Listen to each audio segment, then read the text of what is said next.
And we have come to our final panel, ladies and gentlemen. Perhaps the most important transformation and powerful transformation today is taking place in the media. Now, I may be a little bit oversensitive to this because this is what I do for a living, but there is no question that the rise of social media and the internet has totally changed the way we receive, digest, and discuss information. Typical of media, our moderator, our regional moderator, Alison Smale, has been called back to her reporting task for the refugee crisis. So Nikos Konstandaras, managing editor of Kathimerini, our publishing partner here in Greece, is taking her step and looking at the power of this new media and digital age to transform democracy. Joining him are Valerie Plame, author and former CIA operative based in Santa Fe, New Mexico, Giorgia Abeltino, public policy head, Google Cultural Institute, based in Paris, and Antonio Mugica, founder and CEO of Smartmatic Group, based in London. And Antonio, perhaps we can organize an electronic voting next year. But the president of the New York Times, Mr. Stephen Dunbar Johnson, will deliver the result of your referendum to the British director, the British Museum director, at our Art for Tomorrow conference. Nikos, over to you.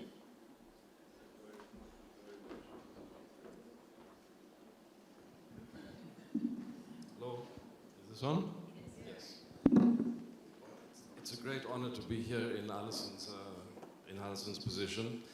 And I'd just like to make a little note about that we live in a digital era where everything happens at the same time everywhere, but we still need to be somewhere else very often. So she has to be covering the story of the refugees, and I'm in her place here, and it's a privilege to be here, and especially with this great panel.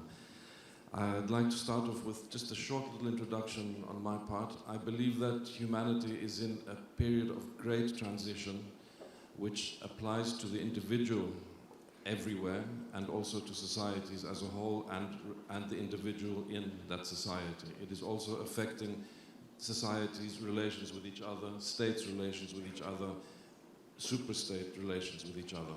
So everything is changing right now.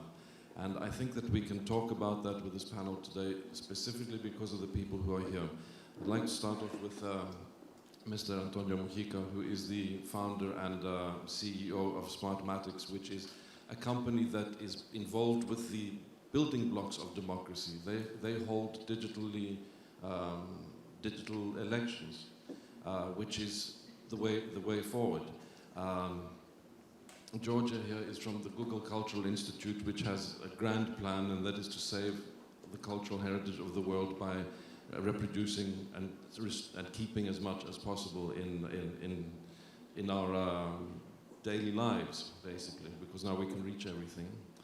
And Valerie Plame is an incredible story, with life like a novel, now writes novels as well, and has great experience and understanding of the nitty-gritty of how security works and how we are going to go ahead in the future here. I think after Edward Snowden's revelations, we all know that everything we thought would happen is happening, and a lot more will happen. So we live in a very different era, we are very different, and I'd just like to finish with a little point I took from Kishore Mahbubani's comments, which was a throwaway line, which was how in Asian countries where there was no fundamentalism, young people are being radicalized because they see, and he said, they see on their phone and they feel it.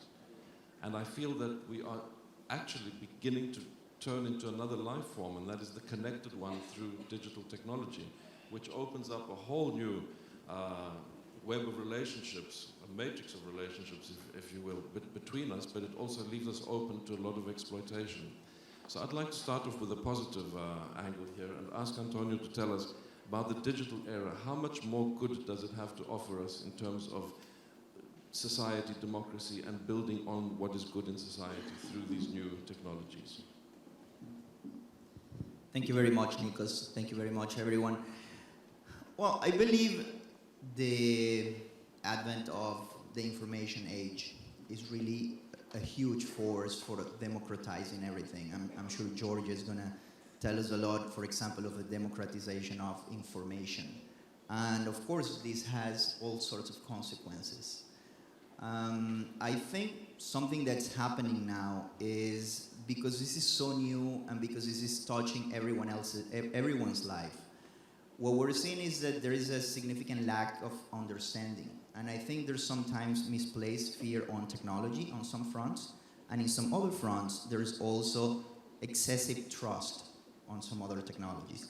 And I think this all will evolve as we get more familiarized and as we see the evolution of all these information technologies, let's say, moving forward.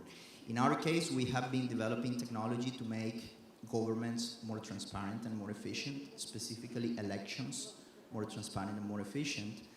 And I'm a big believer that you can use technology for good or for bad. You know, this happens from the prehistoric times. A knife, you can use it to cut your food or to kill a fellow human being, right? So the important thing is that we try to use it for good and minimize the bad. And in a sense, that's what we're trying to do. It's just an example, but I think it's a relevant example. Elections and the corruption that usually goes around elections to try to skew the vote or to reduce the integrity of the vote or tamper with the vote, or sometimes simply the errors that are introduced in a complex election can be reduced greatly by the inclusion of technology. Of course, good technology, which is another point.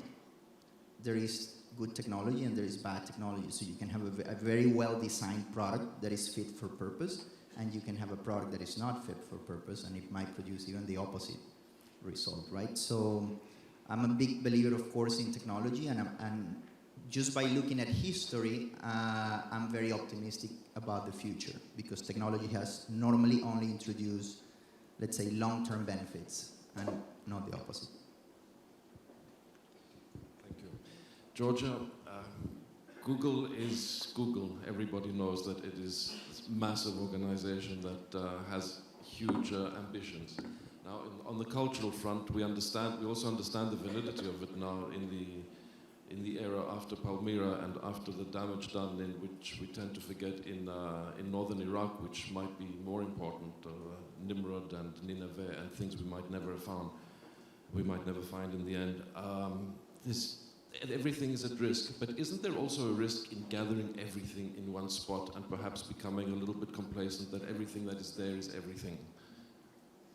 Yeah, let me, taking your question, let me start from actually what Antonio said and start from there. So I strongly believe, but I think that this is a shared point, that technology and the web ensured more democracy because, of course, it allowed freedom of speech, it allowed transparency, or if government endorse transparency, it can be a fantastic tool, as you proved, to help citizens to know more and to have governments accountable for what they do.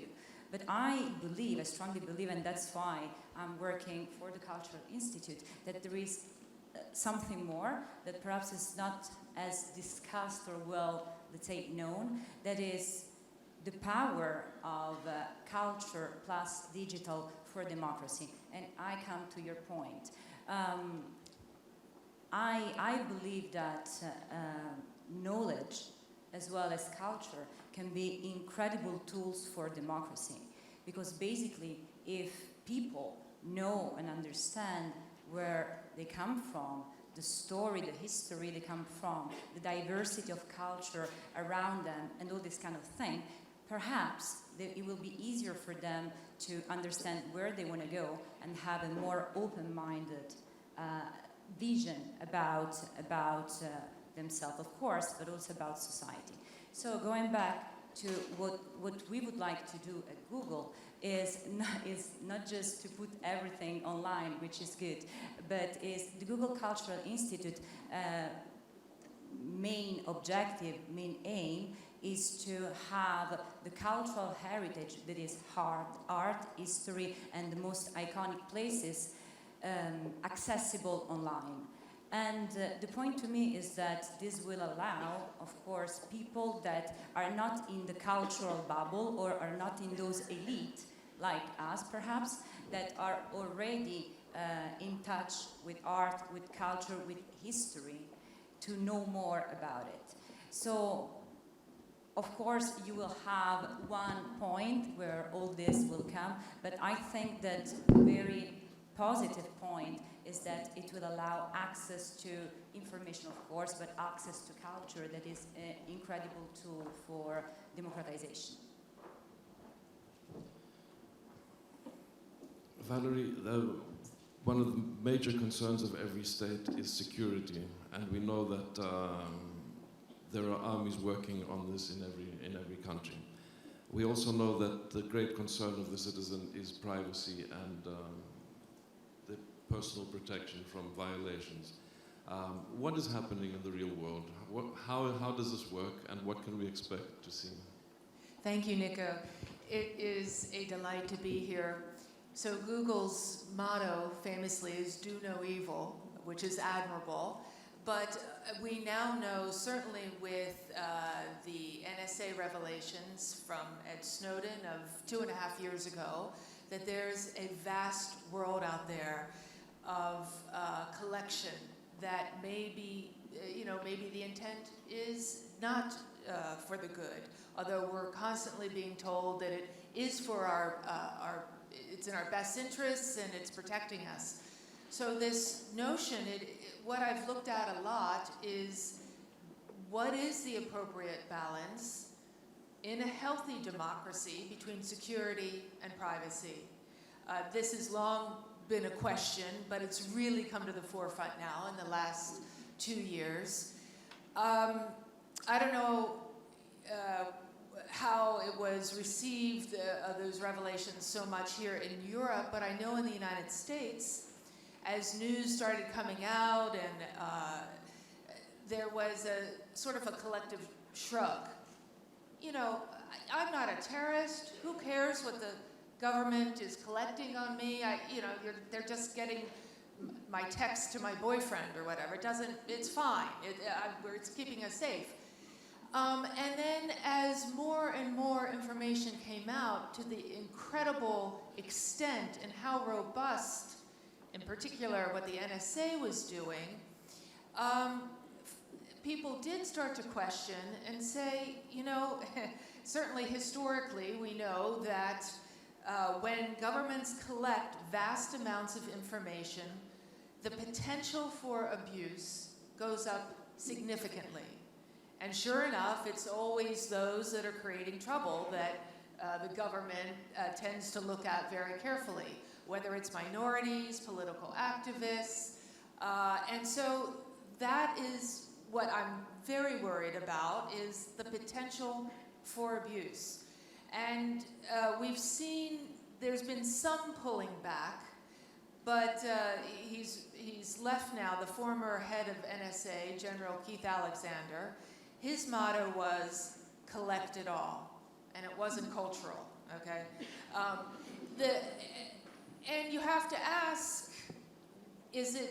how is this really keeping us safe? The NSA assured the world that all this information that we're collecting, that they thwarted, they said, a couple dozen terrorist attacks, but the information on that was pretty thin at best. So I am highly skeptical of all that information that comes in, to be able to sort through it, finding that balance against what we in liberal democracies find to be really the underpinning of what we want, the security versus privacy. It's a conversation that's worth having, rather than, certainly in the United States, there are many who just want to shut it down and not talk about it any much more.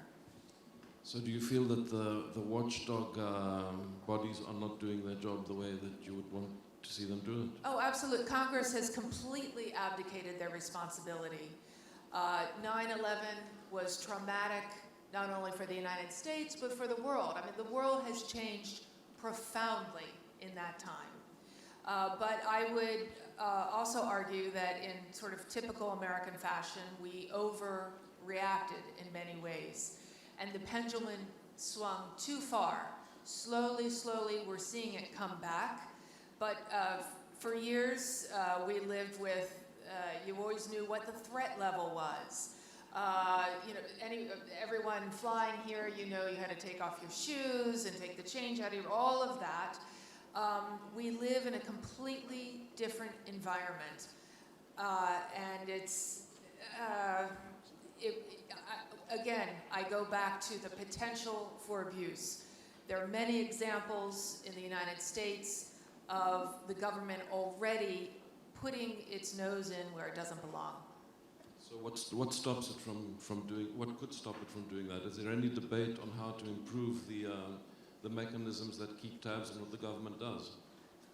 Well, there have been a couple senators. There have been some very brave voices in U.S. Congress that are raising their hands, saying, "Wait a minute, we need to sort of review this here, and how far the letter of the law was quite different than, in fact, how it was carried out, the Patriot Act and so forth. And that has been, certain sections of that have been pulled back. But it really, I think, is so important, talking about the good side of information technology, getting these stories out there, speaking aloud of where, I'll give you an example.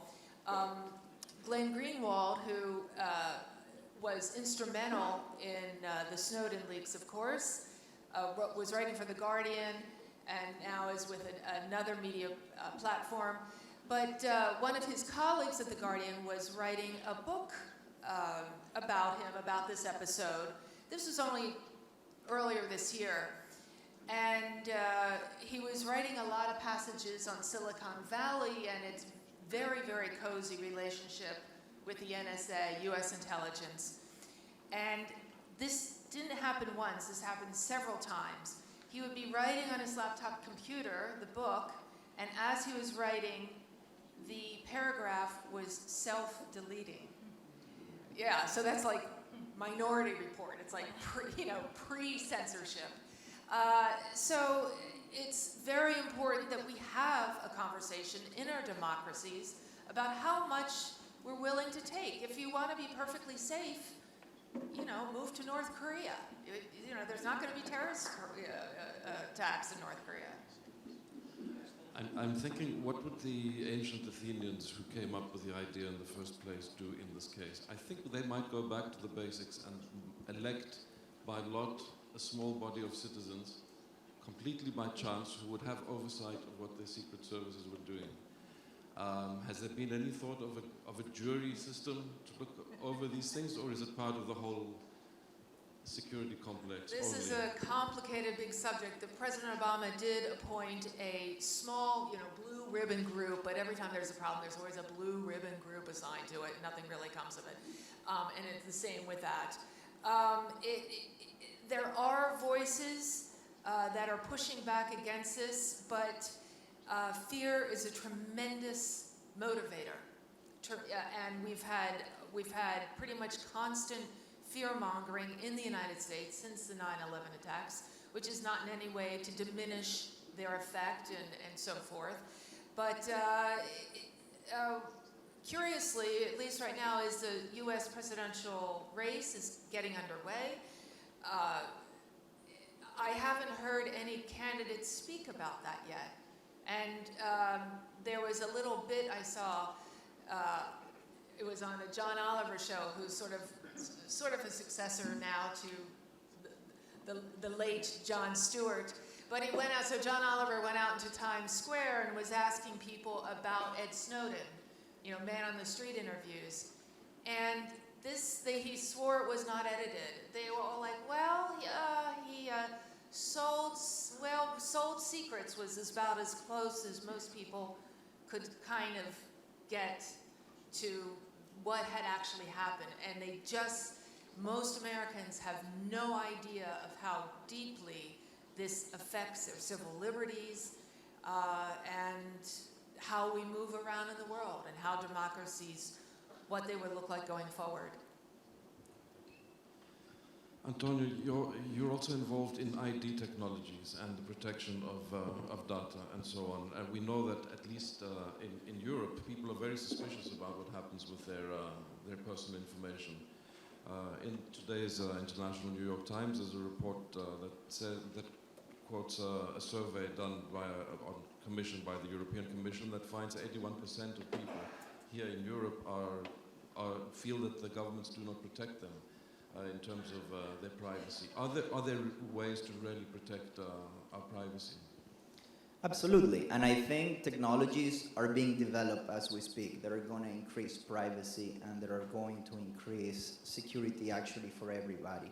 Of course, there is a big debate, let's say, between the intelligence community, you know, the NSA and the equivalent in different countries, and what's, you know, personal privacy, because, you know, if a terrorist wants to have personal privacy, you know, it will render the intelligence forces, you know, ineffective. But I think what we're going to see, I don't believe regulators understand the problem well enough, nor that we can create a panel like the one that you suggested that would be effective.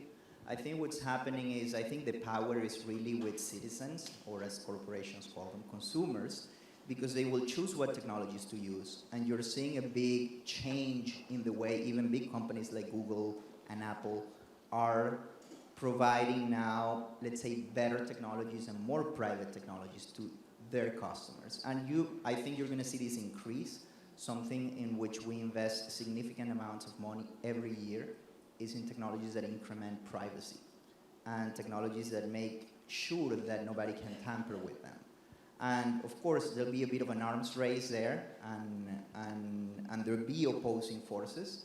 But I think this is going to happen naturally and is in a way unstoppable. So I believe it's a problem that will resolve itself in a sense by the creation of more and better technology. How do you ensure that you're a step ahead of the bad guys? Well, there is, well, depends who you're calling the bad guys, right? I think when it comes to things like privacy and security, you can actually develop technology that guarantees that your information is going to be kept private. And there are new technologies coming out all the time, like, for example, now the blockchain technology. So if you want to have a ledger and you don't want to have a central authority controlling the ledger, you can install, you know, blockchain technology, which is what's underlying Bitcoin, and now they're looking for other uses for it. And so there is technology that's inherently effective to solve a very specific problem, and I think we will see that. Now, if we provide technology that guarantees privacy, what you will not be able to have is the ability to wiretap into terrorist communications. That's absolutely, I mean, that's a natural, you know, consequence of it. So in a sense, we would need to choose, but I don't think there's any regulator that's actually calling the shots here. It's just a natural evolution of, again, citizen behavior and technology. It's a very interesting gray area that needs its compromises, and it will be very interesting if we learn how they are made. Can I comment on 2 points that actually you made? So I strongly agree with Valerie about the importance to have a discussion about those topics. Let me give you an example. In, I think, but I could be wrong, 2010, Google was under a cyber attack from China, and actually we made it public, we said it, and we were the only company, Google was the only company saying it. It's pretty strange that the only addressee of that attack was Google, which means that, of course, at that time, people, other companies in general, were not really willing, of course, to say it, because otherwise the users would have said, okay, wait, let me go to another operator or another company, because this one is not secure. So I think that from this small example, it gets to your point that it's really needed. A debate about it and to talk about it is really needed. Then the second point about security and privacy. Well, security and privacy are the 2 faces of the same coin. I don't know if you can say it in English. You can say it in Italian. So, and also we have moved from one extreme that was the post Snowden revelation to another extreme that is the Charlie Hebdo terrorist attack. And of course, I mean, it's a super difficult topic, and one should try to stay away from failing and try to understand what is the balance. What is the balance between these two elements? And I agree actually with Antonio that there is a big responsibility on big companies having a lot of data, such as the digital companies, about the security of users, of customers, of citizens. But I also believe that those companies or this environment is really developing or doing their best to develop tools that can protect those data. So encryption is the clear example. So since long time, all the Gmail email are encrypted. This is an example. Now is also maps, search, etc. On the other side, of course, this does not allow governments or anybody else to just access this information because they are encrypted. And it gets to the second point, that is that most probably more streamlined or more clear procedure for governments to request lawful access to information should be underway or should be discussed. Because imagine that I'm Germany or I'm Italy and you are the United States. Of course, if I want some data from a company that is in your territory, of course the United States want to have a say into this debate. So it's not an easy procedure because we are talking about all the governments of all nations that want to have a say, of course, into the handling of data of their citizens. Exactly, to your point. So the NSA handed out what was called security letters to companies, let's say AT&T, Verizon, others, to say, you cannot make this public. You can't even say you received this letter, but you have to give us, I'm being very simple here, you need to give us all your communications. So yeah, what's missing from that is any sort of democratic, any sort of transparency or accountability in this process, right? They might be coming up with fabulous ways of encrypting, but you know, at least the U.S. government takes a really dim view of that, very dim view. And in fact, there was what was one of the security companies that shut down rather than give the government their list of users. Yeah, I think what we're seeing here, though, is if we look at history, we will see that technology comes first, and then socio-political organization comes right after. For example, Western democracies and liberal democracies like we know them today are a direct derivative of the Industrial Revolution. I mean, that couldn't have happened before. The same happens, when the plow was invented, I don't know, 5,000, 10,000 years ago. There's extensive literature, by the way. I don't plan to bore you with that. But we're entering a new stage. We're entering the information era. So I think we're going to see socio-political organization completely change in the next 50 years. Many of these problems which have to do with jurisdiction, is this who has the right to ask for what, and what are going to be the rules, and is it the law of the US or China or Italy that applies in this case? And where is the data located, really? Is it in the US? It's nowhere. When we say it's in the cloud, it's really in the cloud. So I think these problems, the current legislation and the current socio-political organization is completely obsolete to deal with these issues. And that's why you will see, I think, over the next 50 years, a complete revamp on the way that we are organized in the entire world as a society. And I think what you will see as well, and we're working on some of these, is the tools of engagement between citizens and governments to have a more fluid dialogue. Because even, let's say, the current liberal democracy, and I'm sorry if I'm sounding too far off and too futurist here, but I think the current democracies are not necessarily servicing their citizens for all their needs and utilizing all the technologies that are available. And I think that's going to change, though, and it's going to change in a good way. So you will see a lot more tools come out, most of it having to do with information technologies, that will allow for a more continuous and a more dynamic dialogue between citizens and governments. Where is the pressure for the change in that direction coming from? What makes you make a better Google? What makes you make a better voting system? Is it the desire to be better at this comes from where? Is it from the general sense in the culture that we need more privacy, we need more protection? Is it because of competition with others who are trying the same thing? Because there's no regulatory body somewhere saying be better at this. What drives you to be better? If I can very quickly, I think that is the trust of the citizens. So for a digital company, the pivotal, the most important element is that the citizens trust them or trust it. So if trust is the driver, of course, you're doing as a company everything that is possible to keep you user keep trusting me as a company, and therefore to keep safe and secure your data, etc., etc. And you get a lot of feedback from your customer, obviously, because he's now empowered to, of course, to comment immediately on what's happening. Another example, we published the transparency report, what Valerie said. So all the requests from the government get into a report. You cannot imagine the positive feedback that users provide about this. This is another signal.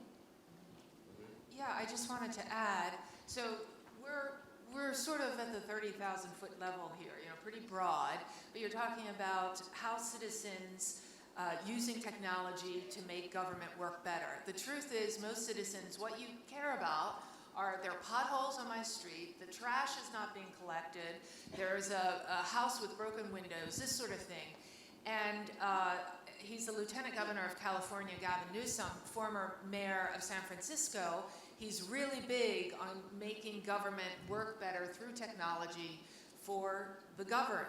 And so he's spoken about, and certain municipalities around the states have started this, where, for instance, you take a picture on your cell phone of that pothole and you send it in to City Hall and say, this is at the corner of Main and 3rd, do something about it. And that's, I think, how you build trust, if, of course, the pothole gets fixed.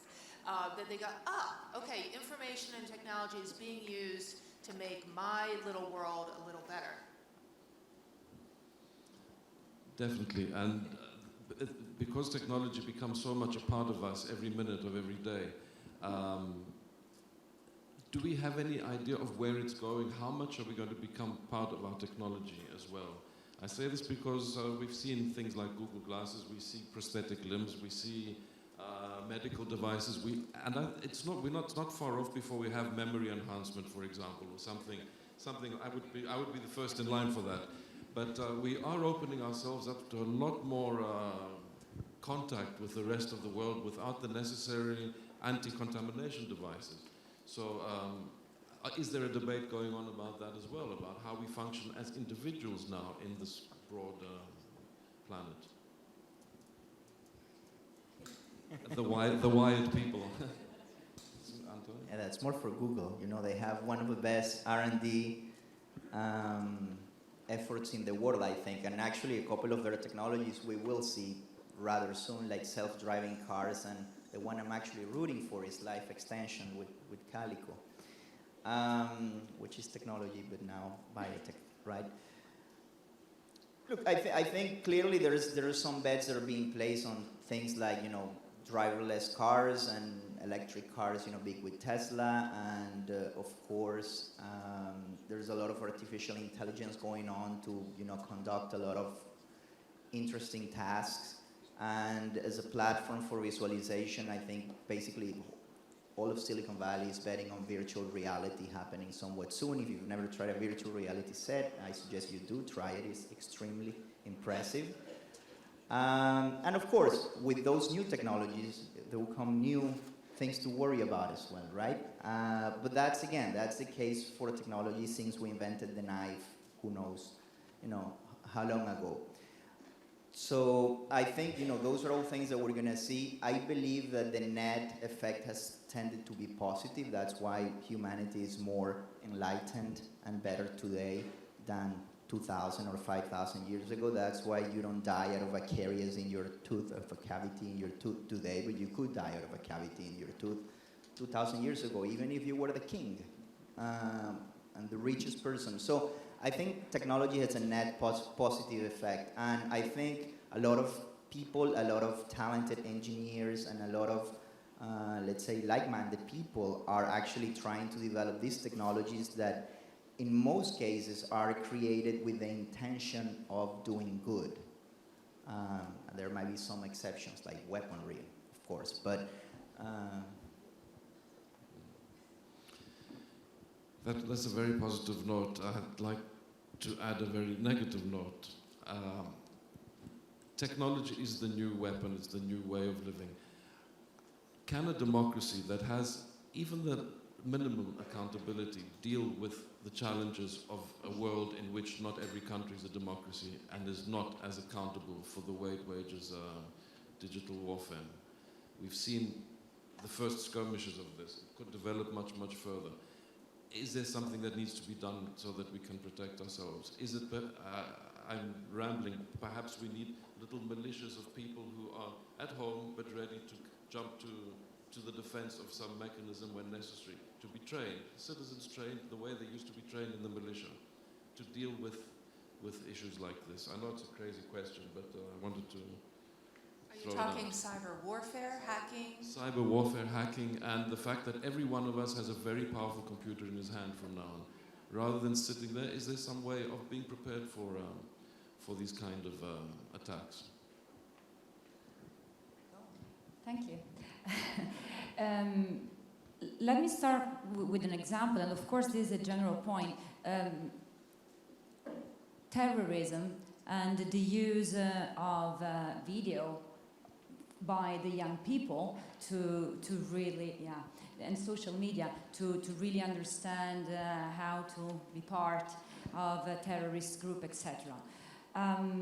It's true that is through technology that, of course, these people can know about, and in the previous panel we were talking about the fact that at the University of Indonesia, I think, one trend is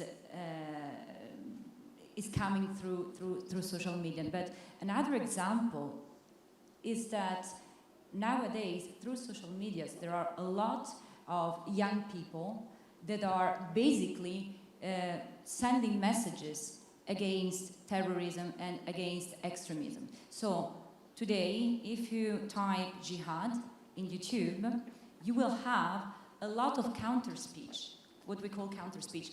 Basically, young people saying,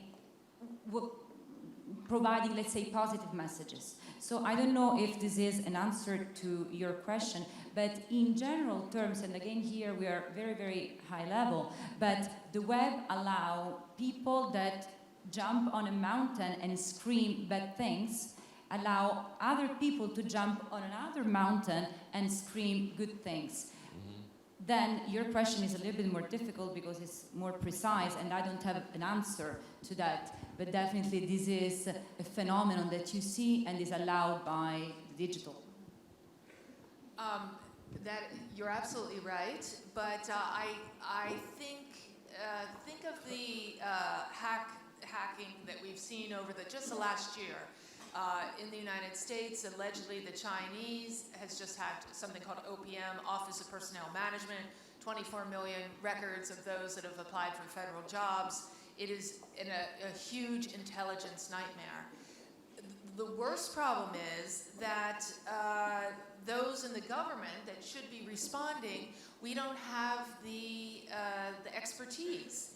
If you have a choice of working for Google and making a really nice salary versus, you're a really talented hacker, I don't think a government salary is going to be as attractive. So, right, is it going to be citizens vigilantes, or is it going to be governments that somehow get their act together to push back against, I'm talking now, nation-sponsored cyber attacks?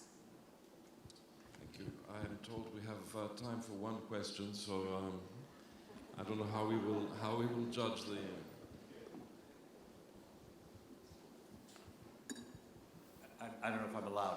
not really a question, it's more just 2 points, which are, you're talking about the balance between privacy and security, and this sort of idea that always comes up that somehow information technology is always running ahead of us and we can't quite control what's done with it. And I just want to make these 2 points, and it relates to the previous panel as well. The levels of fear are astonishing and always push this idea. But when you actually look at the numbers, and I just use as International President of PEN, the numbers are not at all what we think.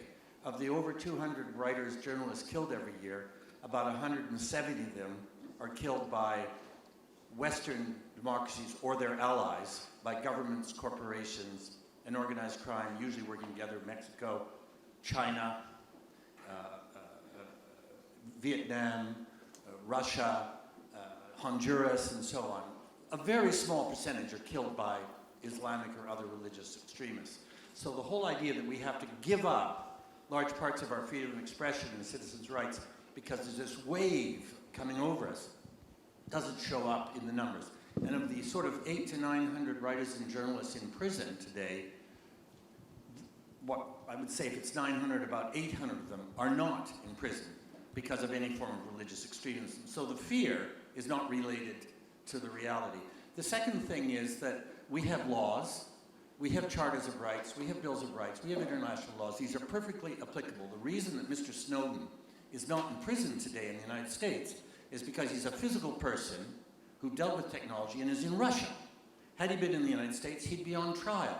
So that can be turned completely around. There is absolutely nothing which prevents governments from holding to account Google or individuals or people who deal improperly with privacy and to put them on trial. We have laws which can be enforced in the technological area just as they're enforced in other areas. And finally, privacy is the other half of freedom of expression. That's where we figure out what we're going to say in public. And this is not about a balance between privacy and security.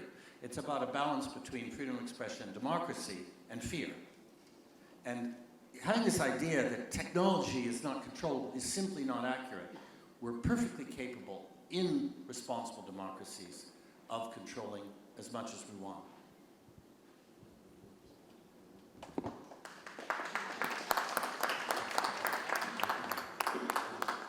Okay, thank you very much. This is obviously a debate that's going to occupy us for the rest of our lives. I'm very happy we were all together today. Thank you. Thank you.